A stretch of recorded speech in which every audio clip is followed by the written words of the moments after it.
the moment I walked on stage, I just went, this has got to be one of our best shows.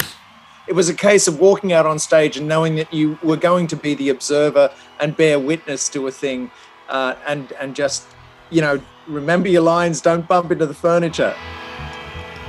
Don't f this up. She came all the way from America. She had a blind date with destiny, and the sound of the hour motu had a truly sacred ring.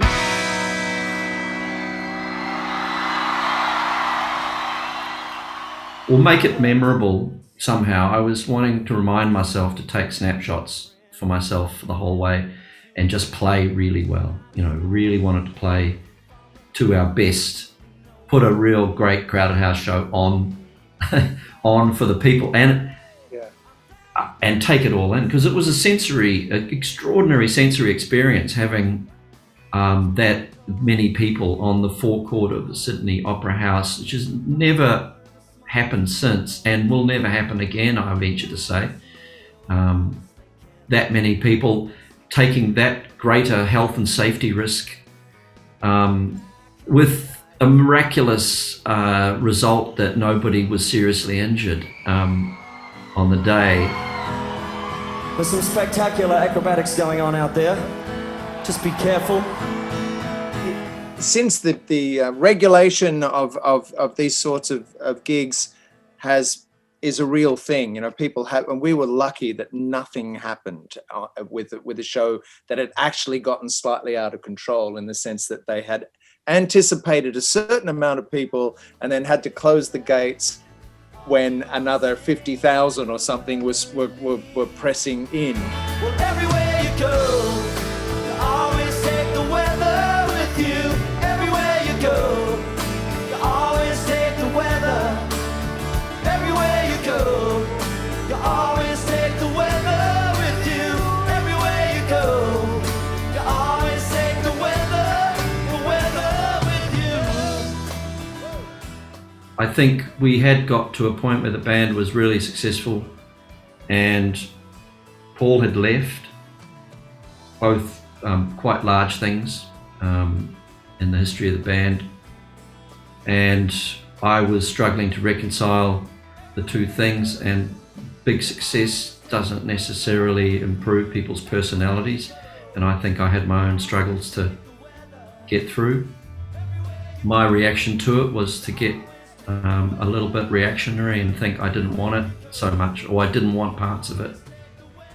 And I also couldn't resolve in my head the dilemma of how to continue without Paul, because inherently there was something not quite as good about the way we sounded. And I'm not sure if Nick would agree, but it didn't. And we could have gone, there was other options at the time, but I just went, sort of threw up my hand and went, I don't know, it's too hard. I've just got to make a break. So thanks for having us, Sydney, and everywhere else that's watching, looking on. It's been a blast.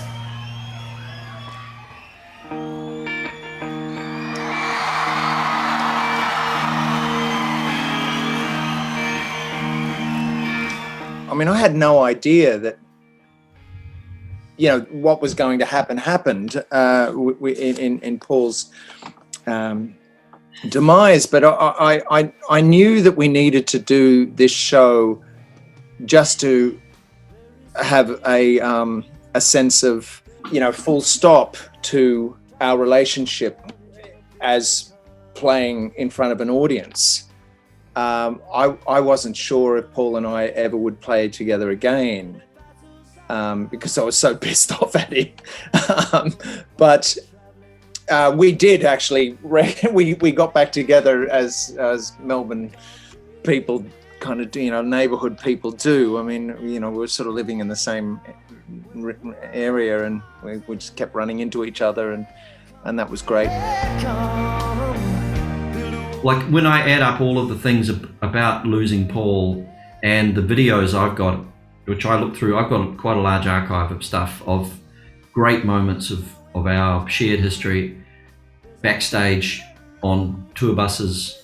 You know, I miss Paul more profoundly through those things, even though I also really enjoy his company again through those things as well. So yeah, it's a really mixed bag, and anybody who's lost, well, it's a human condition to lose somebody, and it's part of the deal, you know. And there's regrets when it's the nature of what Paul, you know, deciding to end his life is a very difficult thing for it to process for anybody, and it resonates through the years, and you always think, God, you know, it might have been different.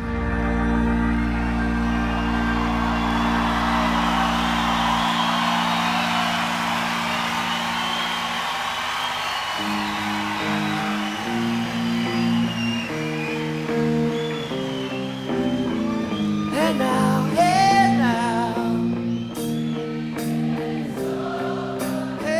But when we got to Don't Dream It's Over, I remember recognizing the poignance of the moment that I kind of choked on the harmonies and had to actually think about, you know, think about the most ridiculous things to try and distract myself. I can't remember what. Coronation Street. Yeah, or Peter Lilly riding his bicycle over to visit me on a Saturday afternoon, or.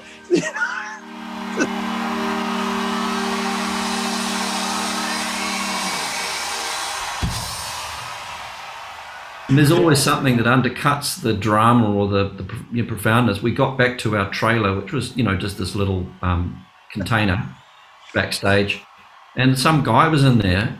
It snuck over the back wall, complete stranger, through all this security. It was like summed up the whole day, really. Security? What security?